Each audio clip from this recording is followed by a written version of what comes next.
오늘은 그동안 우리가 방송했던 내용 중에 두 가지 부분이 굉장히 조회수가 많았습니다. 그래서 그 부분을 잠시 리뷰를 하고 우리가 어차피 이제 보상에 관련된 내용을 말씀을 드리는 거잖아요. 네.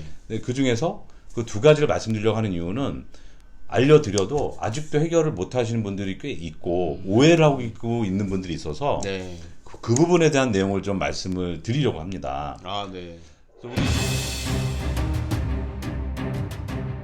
안녕하십니까. 안녕하십니까. 보험회사가 알려주지 않는 보상의 진실 TV 보알보 TV입니다. 네. 반갑습니다. 네, 네. 되게 오랜만에 저희가 네. 이제 방송을 좀 하게 됐습니다. 너무 오랜만이죠. 네.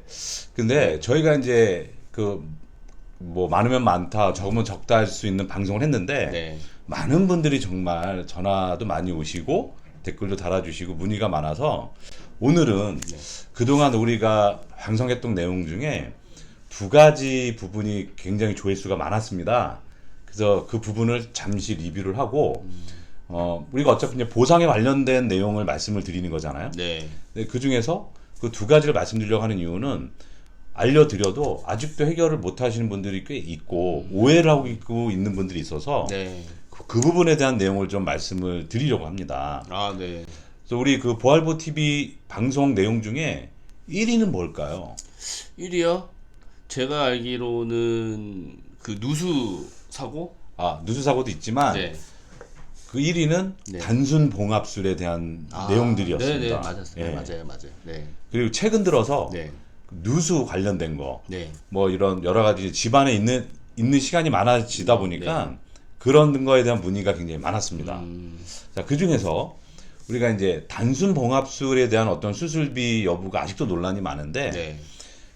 많은 분들이 아직도 알려드렸지만 해결을 못하는 게 내용을 보고서 전화를 하면 네. 저희가 알려드린 대로만 이야기를 하시면 받을 수 있는데 네. 그 부분에서 막히시는 거예요. 또 보험회사에서 절단이 아니기 때문에 안 준다라고 또 그 얘기를 듣는 순간 네. 그 무장 해제가 되시는 거야. 예. 근데 정말 저희 보알보 TV를 보고 그 청구해서 받은 사례는 있으세요? 엄청나죠. 아, 그래요? 예. 대부분 많은 분들이 도움을 받으셨고 네네네. 이거는 우리가 한 번, 두 번으로 되는 게 아니라 보험회사를 상대로 방송에 나왔던 대로 2차, 3차 통화를 하면 네.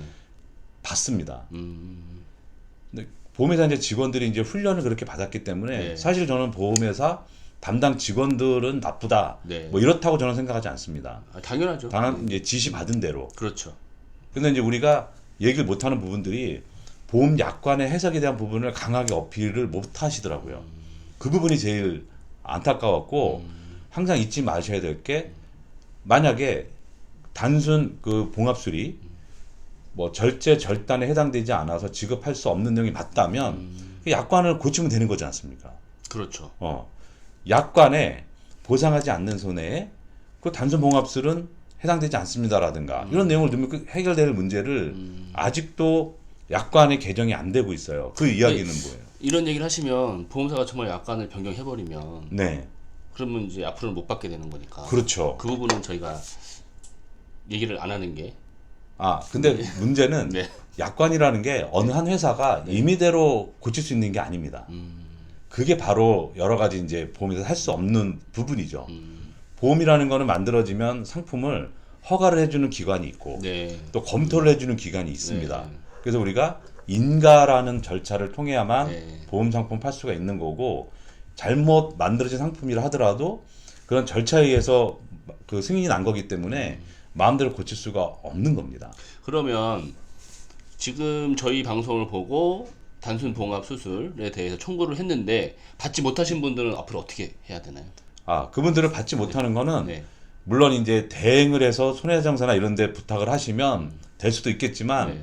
그 단순봉합술 수술비 뭐 많아야 300, 네, 보통이 네, 한 네. 100만 원 뭐 요 정도 네, 수준인데 네. 그런 금액 가지고 손해배상사를 쓴다라는 거는 쉬운 부분은 아니거든요. 그렇죠. 예. 네. 아무튼 따로 연락을 주시면 네. 뭐 계속해서 제가 해결할 수 있는 방법은 알려드릴 테니까 네. 그 부분은 걱정은 안 하셔도 됩니다. 네, 감사합니다. 네. 그다음에 이제 두 번째 부분이에요. 네. 두 번째는 누수와 관련된 부분이에요. 네, 누수 사고 많았죠. 그렇죠. 네. 그래서 일상생활 배상 책임에서 아직도 정말 되는 게 맞냐? 그 중에 가장 그 헷갈려 하시는 게 뭐냐면 내 소유와 내가 거기서 살아야 되는데 살지 않는 경우거든요. 그게 아니라 내 소유가 아닌 경우. 쉽게 얘기해서 전세와 월세로 사시는 분 네. 또는 부모님이 그냥 주셔서 네. 아직은 소유가 내 건 아니지만 내가 어쨌든 주민등록상에 네. 거주지가 돼 있고 보험증권에도 그 주소지로 돼 있으면 네.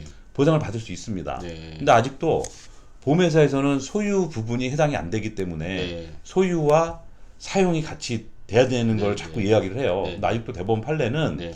그런 판례가 나온 게 없습니다. 그래서 수많은 분들이 전세를 살고 있거나 월세를 살고 있어도 그 부분은 다 이미 받으셨어요. 소유 내 명의가 아니더라도 그렇죠. 내가 거주만 하고 있으면 주민등록상. 내 주민등록상 거주만 하고 있으면 그렇죠. 증권상에 받을 수 있다는 얘기죠. 그렇죠. 네. 그 주소가 명확하게 돼 있으면 그거는 받을 수 있습니다. 당연히 받아야 되겠죠. 그렇죠. 네. 그런데 우리가 사람인지라 네. 보험회사 보상과에서 그건 안 됩니다라고 하면 대부분 이 우리가 알려줬던 내용들을 다 까먹으세요. 진짜 안 되나 보다. 그래서 전화 통화 해보면 맞대는 거예요. 또 전화를 하시면 저희가 알려드린 부분이 또 까먹는데요. 그러니까 여러분들이 스스로 해결을 해드리라고 알려드리는 부분이기 때문에 네. 정 안 되시면 뭐 금액이 큰 경우에는 네. 손해사정사를 쓰시면 그 문제는 다 해결되는 부분입니다. 그러니까 자신을 가지시고 보험회사에서 요구를 하시면 됩니다. 예. 그러니까 저희 방송을 또 처음 보시는 분들은 이게 어떤 내용인지 잘 모를 수 있으시니까 제가 이제 지난번 방송에 그렇죠. 누수 사고에 대한 누수 사고와 그 다음에 단순 봉합술에 대한 방송을 아주 구체적으로 네. 해놓은 게 있으니까 그걸 또, 보시면 됩니다. 돌려서 보시면 그러면 아마 도움이 많이 되실 거예요.